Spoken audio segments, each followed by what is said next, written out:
Alright, so I just saw the new Godzilla film, Godzilla X Kong, The New Empire. And I didn't fall asleep. Came very close. My fiance kept hitting me in the arm every time my eyes would start to doze off in the last 40 minutes. But with that being said, I don't think this is the worst Godzilla film. I actually thought it was pretty decent. You know, the human characters and stories in these movies are pretty horrible. And in this one, it was just enough to get you to the action sequence in the end, which is like a 40-minute action figure smash-a-thon. You know, you got your Godzilla and you got your Kong, and they just keep smashing stuff for like 40 minutes. And that's pretty much, the last third of the movie. There's no dialogue. It's just, Godzilla going roar and Kong going wow, wow.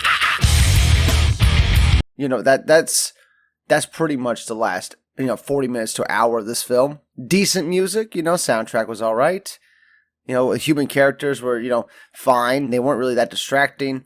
It was good enough to get me through the movie. CGI was solid. Everything looked good. But, there was very little to keep you connected to what was going on. And that's why I kept dozing off near the end. It's cool action set pieces, cool CGI, but it wasn't keeping me enthralled. It wasn't keeping me engaged. I didn't care enough about Godzilla or Kong to stay awake.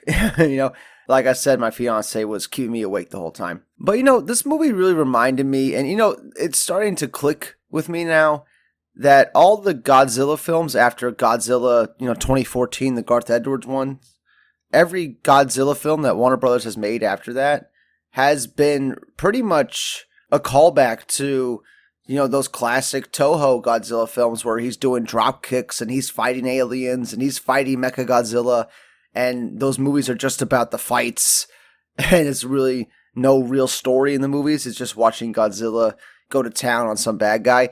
That's what these new Warner Brothers Godzilla movies are. That's their inspiration. That's what they're trying to recreate, only with a $250 million budget. And this movie's already made almost $400 million, so it might make its budget back, and they might make another one. There was no teaser at the end of the credits, so this might be the last Godzilla film. But I think they kind of set it up beautifully to have a baby Godzilla in the next movie, since they had a baby Kong in this movie. I think it's time to have a baby Godzilla, which would be another callback to all those, old classic Godzilla films. But yeah, that much separates this Godzilla Cross Kong from the other Godzilla films that you've seen throughout the decades. It's huge, it's bombastic, it's ridiculous. You have a giant lizard going roar, and you have a giant monkey making monkey noises, and they're smashing things together. Like, that's the movie. That's what you're going in for. And that's why I'm a little shocked by some of the review scores. Everything's like middling. It's like 50-50. Like, Rotten Tomatoes has it at a 54.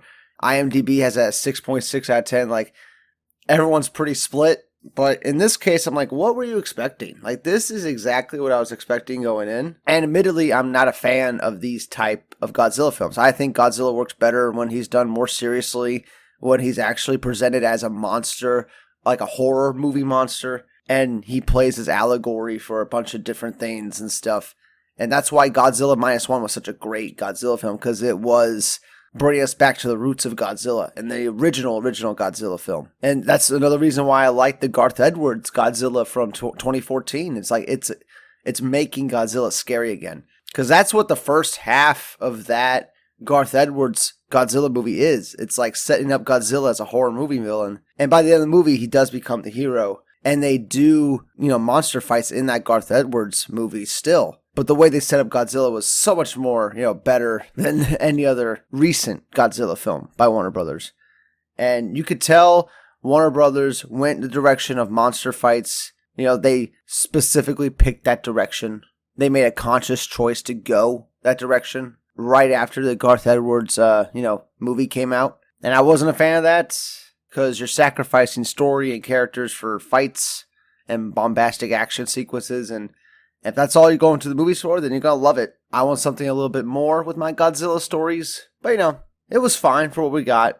Mothra was in the movie, that was cool. The music was alright. I think Chunky XL did the score. The baby Kong was kind of funny. He reminded me of a cat.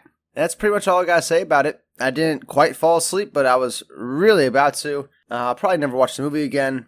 Is it better than King of Monsters? I think it is.